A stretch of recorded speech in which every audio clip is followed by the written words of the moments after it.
And with fewer than 5 hours until a government funding is set to expire, Democrats maintaining their positions of forcing a shutdown if their demands are not met. Our Washington correspondent, Louise Martinez, is with us in studio to discuss. So, Louise, give us the latest breakdown on this looming shutdown. Well, the latest is just happened moments ago. We had the Senate have votes on both the Democratic proposal and the Republican proposal. The Democratic proposal failed 53 to 47, so on party lines. And the Republican proposal just a couple of minutes ago also failed, but very interestingly enough, Steve, not only John Fetterman, Democrat from Pennsylvania, joined Republicans on trying to pass a clean CR, but also Angus King from Maine and Cortez Masto from Nevada. So that's already 3 Democrats who are supporting the Republican effort to keep the government open. Of course, it failed, but it gets them closer. That means that only 4 more Democrats are needed to reopen the government. Right now, we don't expect to have any more votes today, so we are heading straight into a government shutdown at midnight tonight. Republicans remain open to negotiating what Democrats want to see legislated upon, which is, of course, these enhanced healthcare tax credits from the Affordable Care Act, and also maybe some provisions that were repealed from Medicaid provisions that were passed through the reconciliation bill. But they don't want to see this happen as a hostage situation to keep government open. Let's listen to what Senator John Thune, the majority leader for Republicans in the Senate, had to say about this. The negotiation happens when the government's open. So let's keep the government open, and then we will have the negotiation. I've said it. I've said it yesterday at the meeting in the White House. I've said it to my Democrat colleagues. We're happy to sit down and talk about these other issues that they're interested in, but it should not have anything to do with whether or not, for a 7-week period, we keep the federal government open so that this government can continue to do its work and that we can continue to do our work through the regular appropriations process to fund the government. So, Steve, Republicans, as we just heard, they're open to negotiating with Democrats on these enhanced healthcare tax credits. They want to actually reform the program, extend it, not indefinitely, but of course, give some relief to the American families that might get their healthcare cut, or at least their prices increase in the coming months because of the expiration of these tax credits. Really fascinating. Some Democrats jumping on board. Another name floated out there was the New Hampshire Senator Jeanne Shaheen in purple state of New Hampshire. So why are Democrats forcing this shutdown, in your opinion, and who ultimately will benefit from a shutdown? Well, we know that midterm elections are next year, and there's only one card that Democrats have to play in Congress right now, which is forcing a government shutdown, because they're in the minority both in the House and the Senate. And we already saw what happened to Chuck Schumer back in March, where he actually opened the way for Democrats to vote for the continuing resolution that kept the government open then. He got a lot of backlash from the left wing of the Democratic Party, so he's hoping to avoid that this time around. And we've actually seen some House Democrats applaud and actually admit that they want to see Schumer shut the government down and take some action, like make a point that Democrats are taking a stand against Republicans in Congress and the Trump administration. Let's listen to what Democratic Congressman Seth Moulton had to say earlier today. You heard the message from myself and many others who said that you got to fight harder. And he is fighting harder. He is using what little leverage that we have. Some might say, why aren't we asking for even more? What we're asking for is actually something that Republicans should want, because it's good for red states too. It's just lowering healthcare premiums, keeping them affordable for Americans, no matter what your political stripe is. So I think that he's doing better, but people are still asking these questions. So we just heard it from Congressman Seth Moulton. He actually wants Schumer to demand more of Republicans. They're already demanding repealing some Medicaid cuts that would add $1.5 trillion to government spending, and a permanent extension of the enhanced healthcare tax credits from the Affordable Care Act, which would add $350 billion in government spending over the next 10 years. But the left wing of the Democratic Party wants more, wants to see the Democratic leadership demand more of Republicans, despite, again, being in the minority. So they don't have the cards to play, but they're definitely making political messages to their base that, of course, will help them mobilize them to go vote next year in the midterm elections. It certainly looks like some posturing for some, good policy for them.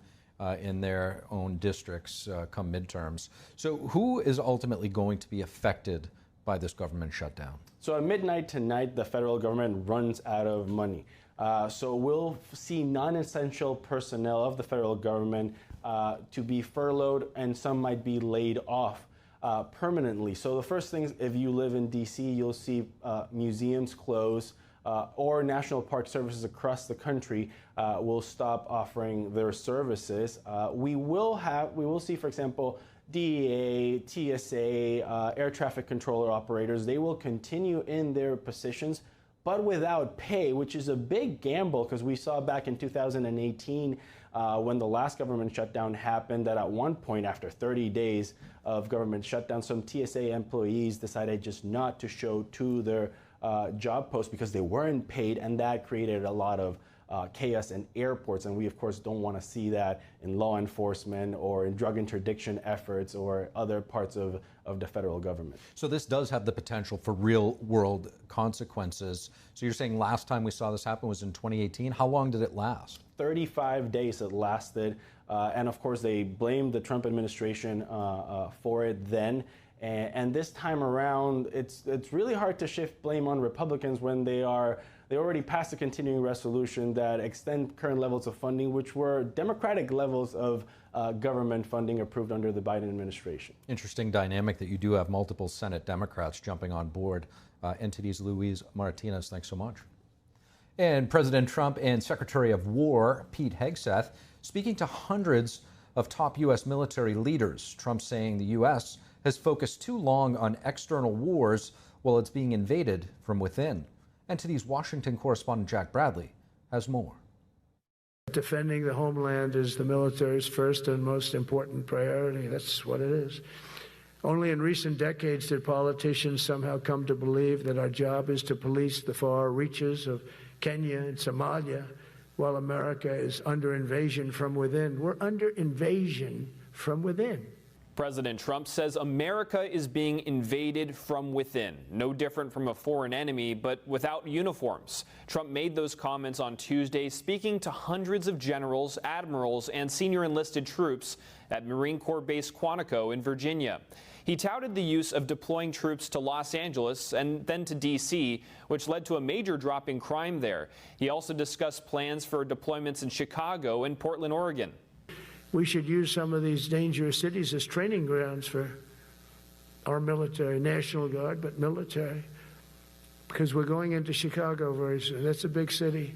Portland, Oregon, where it looks like a war zone. Trump also highlighted improved military recruiting and retention, as well as an increase in defense spending. We're investing tens of billions of dollars in modernizing our nuclear deterrence capabilities like never before. And we've begun construction on what we call the Golden Dome missile defense shield. It'll be the most sophisticated in the world. Secretary of War Pete Hegseth also spoke to the military brass, emphasizing the shift in military culture with stricter standards. For too long, we've promoted too many uniformed leaders for the wrong reasons, based on their race, based on gender quotas. It's tiring to look out at combat formations, or really any formation, and see fat troops. Likewise, it's completely unacceptable to see fat generals and admirals in the halls of the Pentagon. He also directed that all troops in combat roles will have to meet the highest male standards. But when it comes to any job that requires physical power to perform in combat, those physical standards must be high and gender neutral. If women can make it, excellent. If not, it is what it is. Hegseth also defended his firing of many military officials that allowed these policies to flourish at the department. And President Trump signed an executive order in early September renaming the Department of Defense to the Department of War, a title it held since George Washington all the way until just after World War II. Reporting by Jack Bradley, NTD News. President Trump announcing today that pharmaceutical company Pfizer will heavily discount their medications for Americans. We go now live to NTD's Washington correspondent, Mari Otsu, who is live at the White House. So good evening, Mari. What is the latest on President Trump's Oval Office announcement earlier today?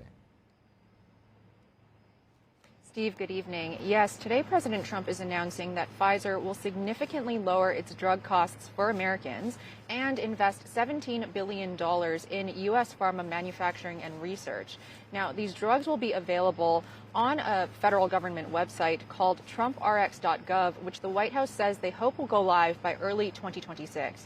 President Trump made this announcement in the Oval earlier today alongside FDA Commissioner Marty McCary and HHS Secretary RFK Jr., along with the CEO of Pfizer himself, Albert Bourla. Take a look. Pfizer has agreed to provide some of their most popular current medications to all consumers at heavily discounted prices of anywhere between 50 and even 100%, and that's off the price. Also in the deal, all new medications introduced by Pfizer to the American market will be sold at reduced most favored nation, also known as MFN costs. But it's called most favored nation. We are going to pay the lowest price there is in the world. We will get whoever is paying the lowest price, that's the price that we're going to get. So remember that. The deal also includes Pfizer offering all their prescription medications to Medicaid at MFN prices. It's going to have a huge impact on bringing Medicaid costs down, like nothing else. They couldn't test. God bless you, Bobby. I hope I didn't catch COVID just there. According to an HHS department report released last year, drug prices are nearly 3 times as high in the U.S. as they are in other developed countries. We refuse to make the most vulnerable citizens continue to pay an unthinkable price for the world's pharmaceutical breakthroughs, which we pay for. In May, the president signed an executive order directing drug makers to offer U.S. patients this lower matched price for their medicines. But unhappy with the progress by July, the president then wrote letters to the CEOs of 17 pharmaceutical companies demanding lower prices by September 29. And I would like to read you one of these letters to the CEO of Eli Lilly. Moving forward, the only thing I will accept from drug manufacturers is a commitment that provides American families immediate relief from the vastly inflated drug prices. Pfizer is the first to respond to the president's letter. Pfizer will be given a 3-year grace period from President Trump's pharmaceutical tariffs as long as they move production to the U.S. The big winner of this deal clearly will be the American patient. There is no doubt about it. We are ready to unleash our investment portfolio in this country. The president says that he's making deals with other drug makers and teases that these deals will be coming in over the next week. Meanwhile, also in the Oval Office today, President Trump signed an executive order investing an additional $50 million for AI research on finding a cure for pediatric cancer. Steve, back to you. NTD's Mariotsu live from the White House. Thank you, Mari. So why do we keep finding ourselves facing a government shutdown? And how long might this one last? We welcome to the show former Congressman Bob Good. Congressman, thanks so much for joining us in studio. Great to have you back. We're seeing a looming shutdown. It appears as though it's going to be inevitable. Do you see a path forward? Well, I would like to see the Democrats cave and to keep the government open.